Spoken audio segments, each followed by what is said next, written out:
A very good day to you. I'm Hank Gross, MidHudsonNews.com.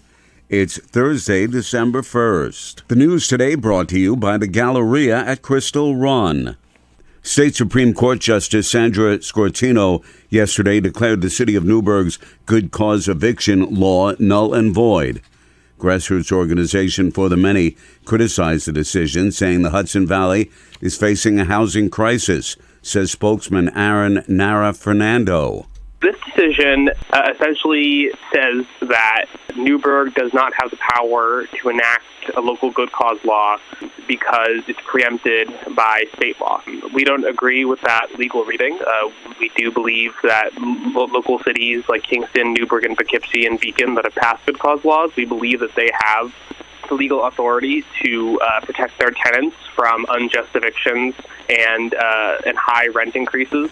The lawsuit was brought against the city council by a group of landlords. The city could appeal the decision to a higher court.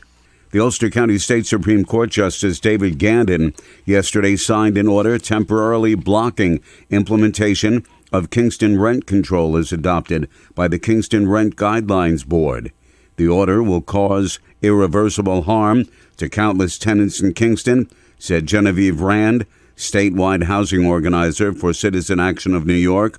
She called it disgusting that the real estate industry funds this campaign to deter tenants from asserting their right to safe, stable housing and other cities from enacting policy to protect that right. She said the justice's order means that the renter of Kingston will lose an important step toward housing security that was legally afforded to them. Instead, they will struggle with unaffordable rents now and in the future, leading to housing instability and, in some cases, homelessness, she said.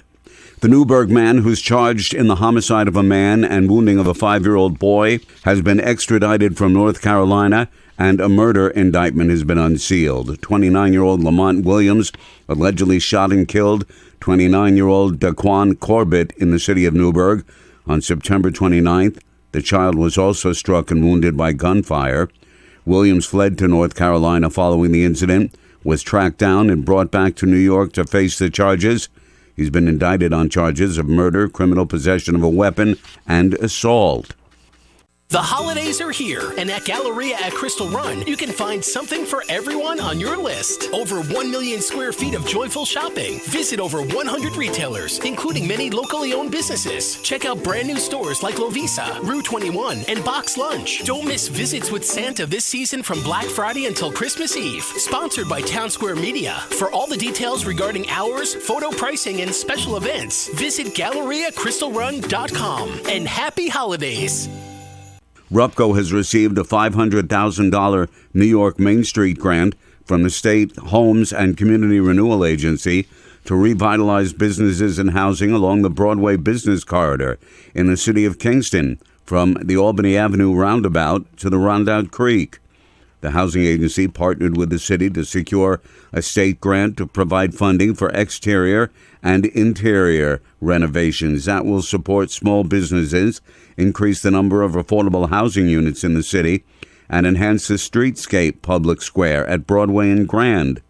The city will contribute American Rescue Plan funding to minority and women business and property owners that are selected to participate in the program. Mayor Stephen Noble says the funding will help the city to invest in Broadway, revitalizing aging facades and increasing housing, and helping local businesses achieve their economic development goals. The Ulster County Sheriff's Office has charged a Planicle woman with felony grand larceny for allegedly stealing money and property from a resident's home in the town of Rosendale. 58-year-old Jackie Yenzer allegedly stole about $14,000, jewelry, and prescriptions from a victim's home while she worked as a home health aide there.